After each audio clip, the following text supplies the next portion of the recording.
Como Karl Popper morreu? Karl Popper mudou a maneira como pensamos sobre a ciência. Seu modelo hipotético dedutivo do método científico substituiu amplamente os modelos dedutivos e indutivos mais antigos. Karl Raimund Popper nasceu na capital da Áustria, Viena, em 28 de julho de 1902. Seu pai era Simon Sigmund Karl Popper, um advogado rico e bem-sucedido. Sua mãe era Jenny Schiff, uma talentosa pianista amadora. Seus pais foram convertidos do judaísmo ao luteranismo. Eles não eram pessoas religiosas, eles se converteram para se assimilar culturalmente na sociedade austríaca. Karl era o caçula de 3 filhos, ele tinha 2 irmãs mais velhas, Dora e Anne. Sua educação foi altamente culta, a casa dos Popper tinha sua própria biblioteca acadêmica, e a apreciação e execução de música clássica fazia parte da vida diária. Popper achava as aulas do ensino médio no ginásio de Viena lentas e chatas, ele sentiu que seu tempo estava sendo desperdiçado. Em 1917, aos 15 anos, ele voltou à escola após uma longa doença e descobriu que, mesmo em matemática, a única matéria de que gostava, sua classe progredia pouco e tornava a matéria muito tediosa. No final de 1918, aos 16 anos, ele deixou a escola e começou a frequentar a Universidade de Viena, não para se formar, mas simplesmente para assistir a palestras que considerava interessantes e valiosas. Ele não precisava passar por um vestibular para fazer isso. A Primeira Guerra Mundial terminou em novembro de 1918, mais ou menos na mesma época em que Karl Popper se matriculou na universidade. A Áustria estava do lado perdedor, e seu povo agora era atormentado por graves turbulências financeiras e sociais. Os problemas de pobreza que preocupavam Popper quando criança eram agora mais agudos, afetando muito mais pessoas.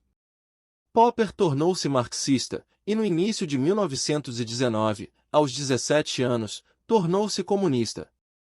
Ele acreditava que essas doutrinas ofereciam os melhores meios para acabar com as terríveis dificuldades enfrentadas por muitos dos cidadãos de Viena. Sua fase comunista foi muito curta.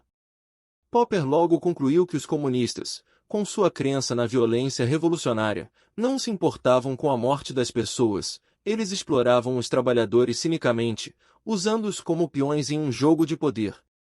Em 1919, ao estudar o trabalho de Albert Einstein, mudou a vida de Popper.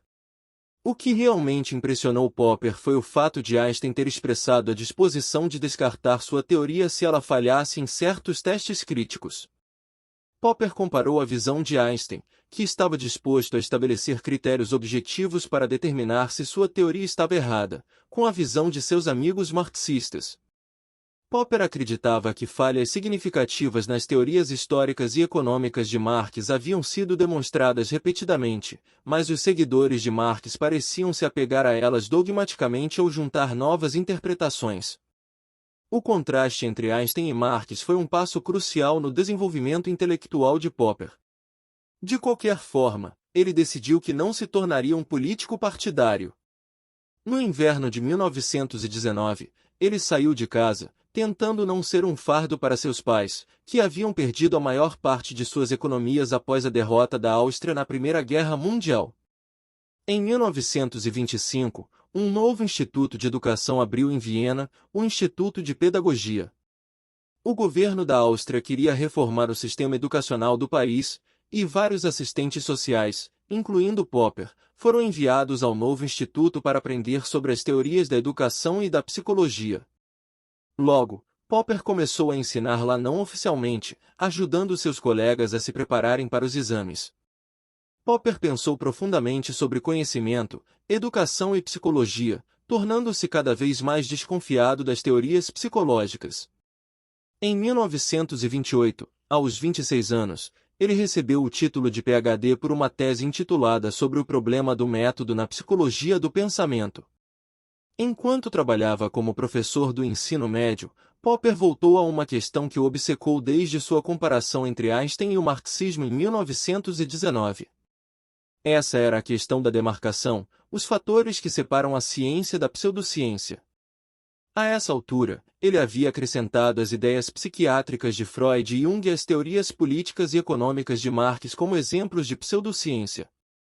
Popper havia exposto uma falha nos fundamentos lógicos da ciência. Como as teorias científicas nunca poderiam ser verificadas, elas nunca poderiam ser testadas. No entanto, Popper também resolveu esse problema. Ele demonstrou que as teorias científicas são realmente testadas por falsificação, não por verificação. A solução para seu problema de demarcação foi distinguir a pseudociência pelo conceito de falsificação usando observações e experimentos. O conceito de falsificação não era novo. No século anterior, Thomas Huxley já havia falado sobre isso. O que era novo era que Popper usava o princípio da falsificação como teste formal de uma teoria científica, e como a maneira formal pela qual as teorias científicas poderiam ser separadas das teorias pseudocientíficas. Popper encorajou os cientistas a apresentar teorias grandes, ousadas e desafiadoras. Ele acreditava que as teorias imaginativas, falsificadas ou não, eram os melhores meios para aumentar o conhecimento humano. Popper ganhou tanto prestígio a nível mundial que foi nomeado cavaleiro pela Rainha Elizabeth em 1965, tornando-se Sir Karl Popper. Karl Popper morreu na manhã de sábado, 17 de setembro de 1994, no Maida University Hospital em Thornton Heath, no sul de Londres. A causa da morte foi uma combinação de pneumonia e insuficiência renal causada pelo câncer. Ele havia sido levado ao hospital 10 dias antes, na noite de 7 de setembro para uma operação de emergência.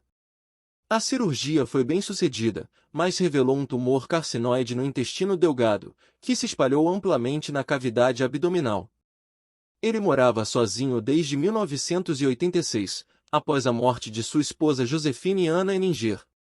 Como não teve filhos, Popper era cuidado por sua assistente Melita Mel e seu marido Raymond, e sua governanta Margaret Colstock, que forneceram para ele todo o carinho e apoio para sua felicidade.